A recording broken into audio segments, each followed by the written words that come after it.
Hello बच्चों, तो कैसे हैं आप सब। आई होप कि आप लोग बहुत अच्छे होंगे, अच्छे से स्टडी आप लोग कर रहे होंगे। तो हम आज इस वीडियो में देखने वाले हैं प्रश्नावली 9.1 का क्वेश्चन नंबर 8। बोला है एक पेडस्टल के शिखर पर एक 1.6 मीटर ऊंची मूर्ति लगी है। भूमि के एक बिंदु से मूर्ति के शिखर का उन्नयन को 60 डिग्री तथा उसी बिंदु से पेडस्टल के शिखर कोण इतना हो जाएगा, कितना जी, 45 डिग्री। तो पेडस्टल की ऊंचाई ज्ञात कीजिए। ठीक है, मान लीजिए यहाँ पे कोई एक पेडस्टल है। पेडस्टल यानी इसके ऊपर क्या रखा है जी, मूर्ति। इसके ऊपर मान लीजिए मूर्ति यहाँ पे ऐसे रखा। ठीक है, कोई दिक्कत नहीं है। नीचे क्या है सी पेडस्टल और ऊपर इसके मूर्ति रखा गया है। मूर्ति का लंबाई दिया है कितना जी, 1.6 मीटर। अब बोला है कोई भूमि का एक बिंदु है जहाँ से इसका मूर्ति के शिखर का उन्नयन कोण कितना है जी, 60 डिग्री है। कितना जी, पहले इसको मिला लेते हैं भूमि से। ये है 60 डिग्री। ये अब पेडस्टल के शिखर के उन्नयन कोण कितना है जी, इसका है यहाँ पे 45 डिग्री। ठीक है, कोई दिक्कत नहीं है। यहाँ पे मान लेते हैं ए, यहाँ पे बी, यहाँ पे सी, यहाँ पे डी। क्वेश्चन समझ में आया आपका। ये जो बी सी है क्या है जी, पेडस्टल, उसके ऊपर एक ऐसी लगा है, क्या लगा है जी, मूर्ति जी लगाई हुई है। तो यहाँ से हम करते हैं हल। सबसे पहले जो दिया है उसको लिख लीजिए। यहाँ पे लिखिएगा माना A B equal to 1.6 metre क्या है जी, मूर्ति है, हो जाएगा मूर्ति है। एवं एवं एवं बी सी पेडस्टल है। ठीक है, कोई दिक्कत नहीं है। तो हम आते हैं यहाँ पे समकोण त्रिभुज बी सी डी में।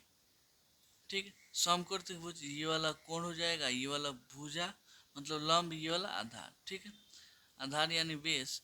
तो आपको चूंकि टेन थीटा का फॉर्मूला क्या होता है जी, पी बटा में बी यानी लंब बटा में आधार। क्या होता है जी, लंब बटा में आधार हो जाएगा। टेन थीटा का मान कितना जी, 45 डिग्री। लंब का मान छोड़ दीजिए, नहीं है तो बीसी हो जाएगा।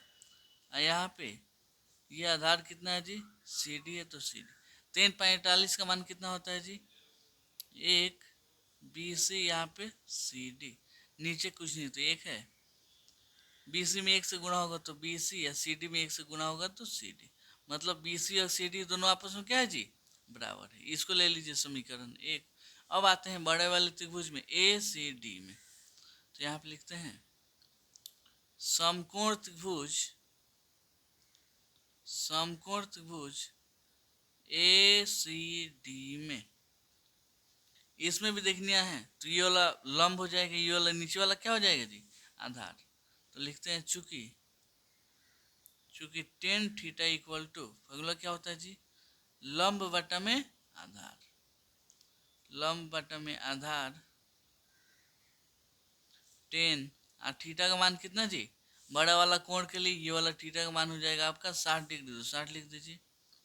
लंब कितना चल रहा है देखिएगा, तो लंब ये है ना जी आपका ए सी। तो यहाँ पे हो जाएगा ए सी। आधार कितना हो जाएगा जी आपका, ये सी डी हो जाएगा। तो सी डी लिख लीजिए। 10 60 का मान बता दीजिए कितना होता है जी, √3 होता है। ए सी को देखिए हम तोड़ सकते हैं कि नहीं जी, ए सी को ए बी प्लस बी से लिख सकते हैं कि नहीं जी, लिख सकते हैं। तो यहाँ लिख दीजिएगा A B plus B C, यहाँ पे सी डी चलिए रहा है। तो यहाँ पे इतना ए बी, यहाँ पे देखिए हम बी सी और सी डी दोनों आपस में क्या है जी, बराबर है ना। तो यहाँ पे हम बी सी और सी डी की जगह भी कितना लिखते हैं जी, सी डी की जगह भी हम लिखते हैं बी सी। क्यों, चूंकि बी सी और सी डी दोनों आपस में क्या है जी, बराबर है। ठीक है, कोई दिक्कत नहीं है।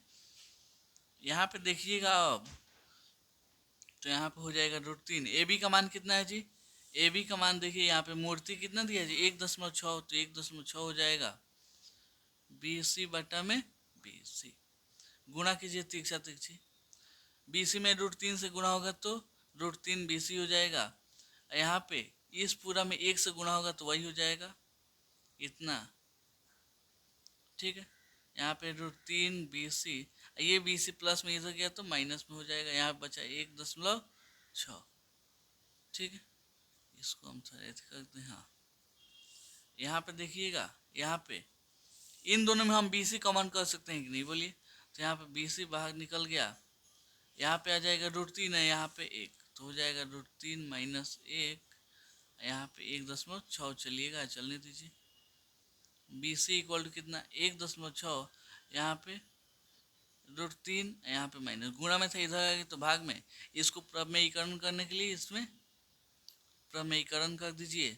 अब आपको मालूम है प्रमेयीकरण होता कैसे है, बस साइन चेंज करते हैं, यहाँ माइनस था तो प्लस कर दिए, यहाँ पे गुणा होगा तो वही हो जाएगा 1.6 गुणे √3 प्लस 1, लेकिन इसमें देखिएगा √3 माइनस 1, √3 प्लस 1, तो आपको फॉर्मूला मालूम होगा a minus B into A plus B. Formula क्या होता है जी, A square minus B square होता है ना, तो ए का होल स्क्वायर यानी √3 का होल स्क्वायर माइनस बी का होल स्क्वायर यानी 1 का whole square. B C equal to 1.6 into √3 plus 1, 3 का होल स्क्वायर, सॉरी √3 का होल स्क्वायर से रूट खत्म, 3 आ जाएगा, यहाँ पे 1 का whole square 1, B C equal to 1.6 into √3 plus 1, 3 में से 1 गया 2, ये कटेगा कितना मार्क्स में जी 0.8 मार्क्स में खत्म, ये वाला इतना चलिएगा है।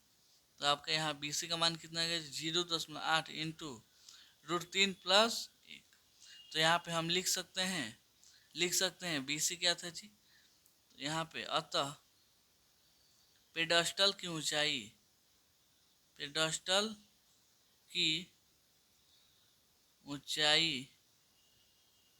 ऊंचाई कितना हो जाएगा जी 0.8 इंटू √3 प्लस 1 मीटर है, यही हो गया इसका आंसर। तो इस एक्सरसाइज में जितना क्वेश्चन सबके एकदम बार बार प्रैक्टिस कर लीजिए, क्योंकि इसमें से एगो क्वेश्चन फिक्स से पूछेगा, वो भी 5 मार्क्स में, ठीक है। तो चलिए मिलते हैं अगले वीडियो में अगले क्वेश्चन के लिए, तब तक के लिए धन्यवाद।